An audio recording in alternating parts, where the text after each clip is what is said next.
How to use Rocket Lawyer business compliance properly. Beginner mistakes that cost you. Many business owners assume Rocket Lawyer handles all compliance automatically, but the surprising truth is that beginners often make mistakes that can lead to fines, missed deadlines, or legal trouble. The first mistake is skipping the setup of reminders. Rocket Lawyer allows you to track filing deadlines for annual reports, licenses, and permits, but beginners who ignore reminders may miss critical dates. Always set alerts and review your compliance dashboard regularly. Another common error is assuming one template fits all situations. Rocket Lawyer provides contracts, policies, and compliance forms, but beginners who don't customize them for their industry or state risk non-compliance. Tailor each document carefully. Many users fail to maintain corporate records. Compliance isn't just filing forms, it includes keeping minutes, resolutions, and important contracts organized. Beginners who neglect record keeping may face penalties or difficulty during audits.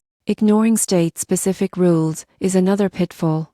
Each state has unique requirements for LUCs, corporations, and non-profits. Beginners must verify local rules to avoid invalid filings or fines. Finally, some assume Rocket Lawyer replaces legal advice. While it's convenient, complex compliance issues, tax concerns, or regulatory matters may require a professional attorney. Don't rely solely on automation. To use Rocket Lawyer properly, set up reminders, customize forms, maintain records, follow state laws, and consult a lawyer for complex issues. Avoid these mistakes, and your business will remain compliant, efficient, and protected from legal risks.